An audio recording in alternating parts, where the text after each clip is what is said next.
I never thought humiliation could have a sound until I heard it. The sound of laughter echoing across a glass ballroom, sharp and cruel, cutting straight through my chest. That night, I realized just how far people would go to tear a man down, especially the ones you trust the most. It was supposed to be a simple evening. My wife, Emily, had been talking for weeks about her firm's annual gala, a night where connections are made and images matter, as she liked to put it. She'd worked there for 4 years, climbing her way up in a corporate tower full of sharp suits and sharper tongues. I'd always supported her. I wasn't the richest man, not the flashiest, but I built my own small construction company from scratch. I was proud of that. That night, she insisted I wear my best navy suit. "Just try to look polished," she said, adjusting my tie with that familiar impatience in her voice. I brushed it off. Maybe she was just nervous about the evening.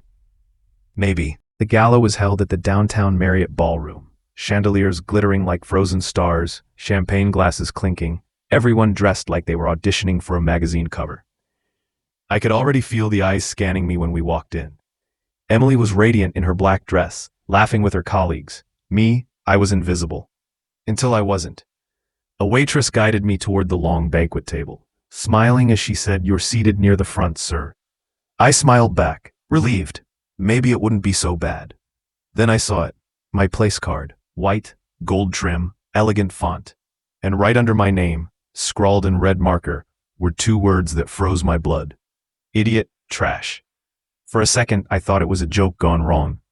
I looked around, hoping no one had noticed, but they had. Emily's coworkers were watching, stifling laughs. Then her boss, a woman named Miranda Blake, a tall, perfectly groomed executive with a smile sharp enough to cut glass, chuckled and said loud enough for the whole table to hear, "Oh look, Emily, they finally gave your husband the title he deserves." The table erupted in laughter. My wife tried to cover her mouth, but she was laughing too. My ears burned. I stood there, humiliated, while a dozen people treated me like a punchline. I wanted to leave. Every muscle in my body screamed to walk out, to escape that suffocating room. But I didn't. Not yet. I forced a smile, pulled the chair back, and sat down. My heart pounded so loud I could barely hear the orchestra in the corner. As the dinner went on, the whispers didn't stop. I heard words like blue collar, uneducated, lucky she married up. They talked about me like I was dirt under their heels. And Emily, my own wife, never once stood up for me. Instead, she joined in their small, polished cruelty, pretending it was all harmless teasing.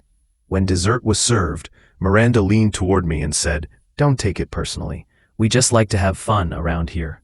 Her smile was venom. "You know how these corporate circles work. You have to have a sense of humor, even when you're not really one of us." That was it. I excused myself, stood up, and walked toward the lobby. I could feel the laughter behind me. My chest felt tight. I didn't even know why I'd stayed this long. But then, as I was about to leave, I saw him, the company's president, Robert Langford. 60 years old, silver hair, known across the city as a titan of finance. I had met him once before, months ago, at a charity event. Back then, he'd approached me personally, not because of Emily, but because my construction firm had handled a major renovation for his private estate. He'd admired my professionalism, my attention to detail. He'd even said, "Men like you build the world, son. Don't let anyone make you feel small." That memory hit me like a jolt of electricity. I walked straight up to him. He looked surprised to see me, then smiled. "Daniel, isn't it? What brings you here?" I nodded slowly, my pulse steady now.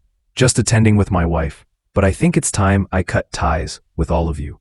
He frowned. "Cut ties? What do you mean?" I took a deep breath.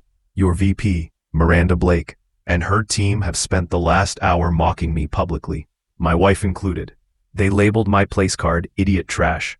Maybe it's funny to them, but I don't think your firm's image would survive what's about to follow." I could see the shift in his face, shock, then anger, then calculation. He motioned to his assistant immediately. "Show me," he said. We walked back into the ballroom.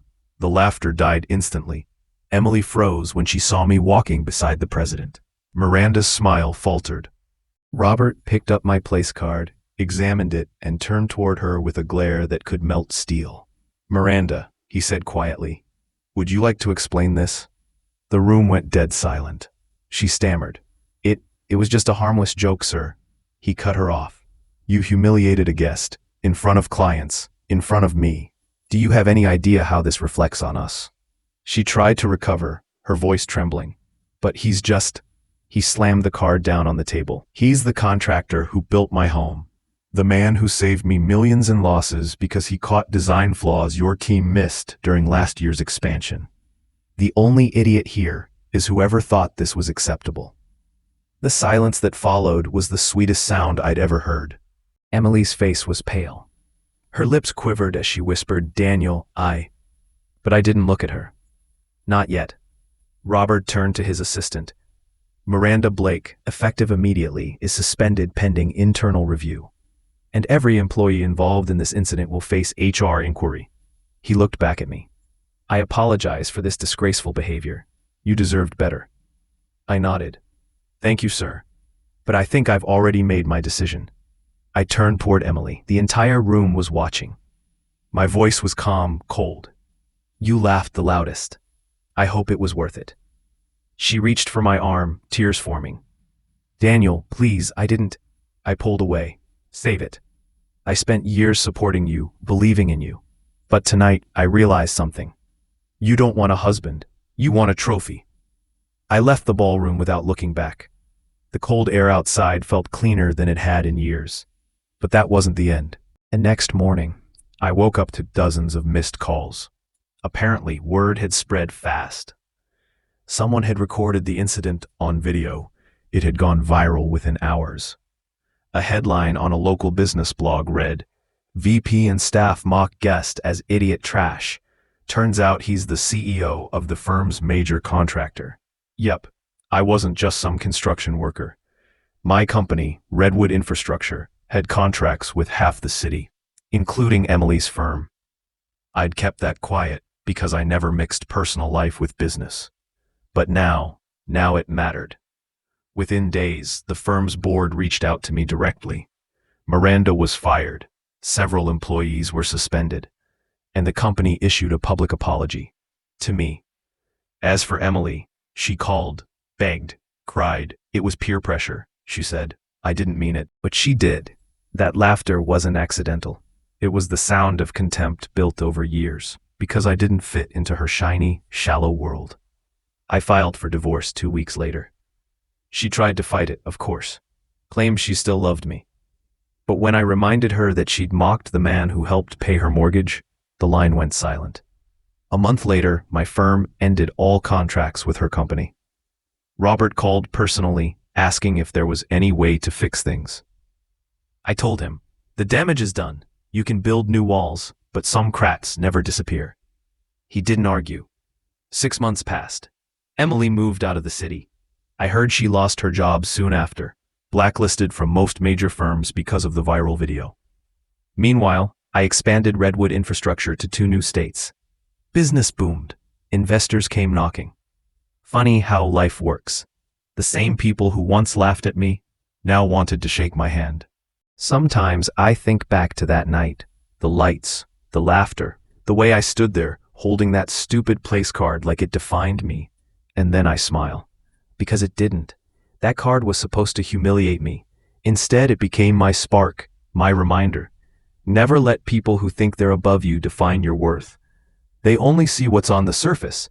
But if you wait long enough, if you build in silence, one day you'll walk into their perfect little world, and they'll realize who the real trash was all along. And when that day comes, you won't need to shout. You'll just walk away, calm, silent, victorious. Because revenge isn't always loud. Sometimes it's just the sound of your enemies watching you rise higher than they ever dreamed possible.